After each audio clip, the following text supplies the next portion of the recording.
All right. So, when you sent over this USA Today article about the Menendez brothers, I got to say, I was fascinated. Yeah. It's one of those cases that you kind of remember hearing about, Right.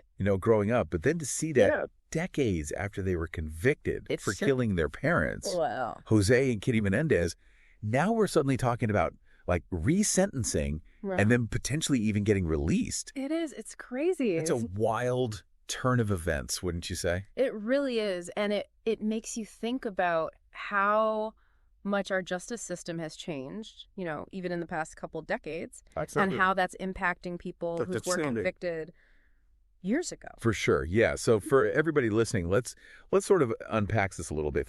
Rewind back to 1996, right? Okay. That's when they were convicted. Yep. So what's changed since then? Why are we even talking about resentencing them now? Well, the big thing is the law in California has actually changed, like the actual legal code. Okay. So there's this thing called California Penal Code 190.2. Okay. And it's specifically about murder cases and special circumstances. Got it. So back in the 90s when they were convicted, that law allowed for really harsh sentences if there were certain things involved in the case. Okay. Like if somebody was lying in wait or if there was like a big financial gain. Right.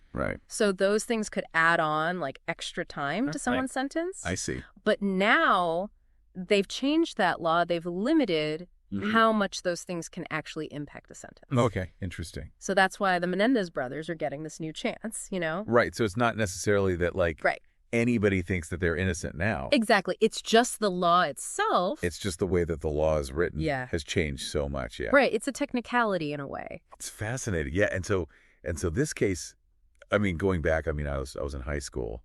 I remember just how huge this was in the news. Right, for sure. Everybody was talking about it. And the prosecutor, their whole argument was basically greed.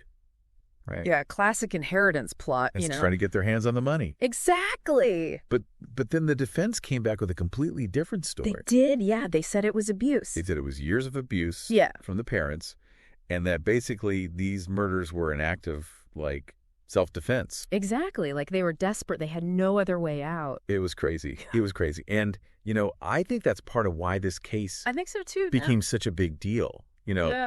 Because it really divided people. Absolutely. You had people who completely believed that they were cold-blooded killers. Yeah. And then you had others who were like, no, they were the victims here. It was heartbreaking. Yeah. It was heartbreaking. I remember people arguing about it, at family dinners. Oh, yeah. It was everywhere. A constant topic of conversation. Yeah. It was hard to escape it. And so they end up getting convicted, obviously, and then they go to prison. Mm-hmm. And this is where things get really interesting because now, all of a sudden, we're hearing about how they've basically been model prisoners this whole time. It's incredible. It's incredible. Yeah. This USA Today article, it talks about Lyle, how he's been part of a hospice program in the prison. Yeah, taking care of other inmates who are dying. Yeah. It's pretty powerful stuff. It's amazing. And then they both, earn college degrees while they're locked up. Yeah. That shows some serious dedication. I know. Who does that? Right. But it makes you think, are they really trying to improve themselves? It does. It makes you wonder. What's going on in their minds? It really does. And even crazier, they both got married while in prison. I know. What is that about? It's a whole other level, right? A whole other level, yeah. Makes you think about their lives and their, how different it is. Totally different. From what we imagine, I know. It's not just sitting in a cell all day. Right. Clearly they're doing things, making connections.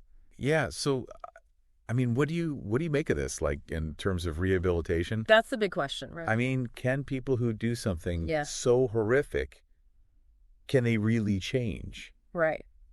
Are they capable of true transformation? It really makes you think. It does. It makes you re-examine everything. About the justice system and, what it's supposed to do. Exactly. What's the goal here? Is it just punishment, or is it also about giving people a chance to become better? And how do you measure that change? You know? Right.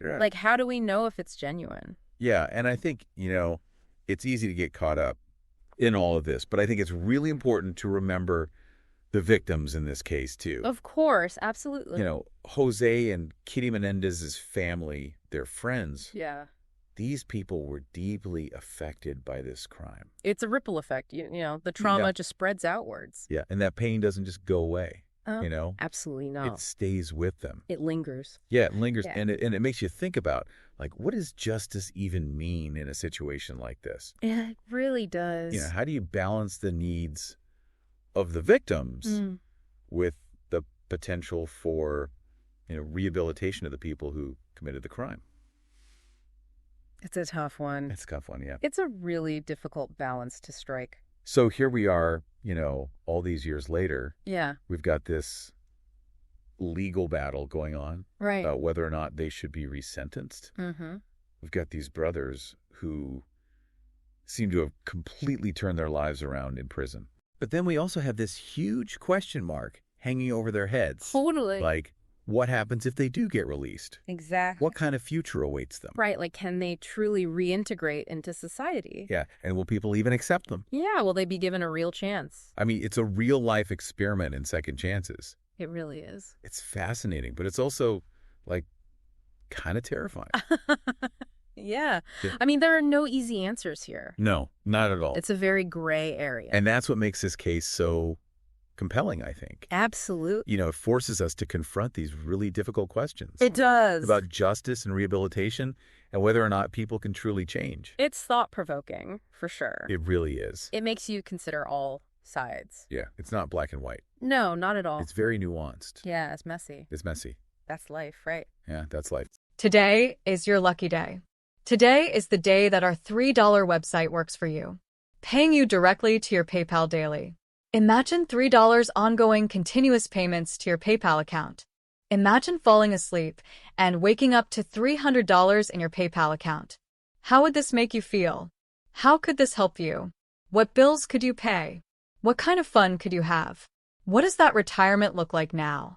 All for a one-time payment of $3. This website is DFY done for you, fully built and completely hosted, and never stops collecting payments for you. You have spent $3 on coffee on a regular, but that coffee won't help you create multiple streams of income. Click the link below.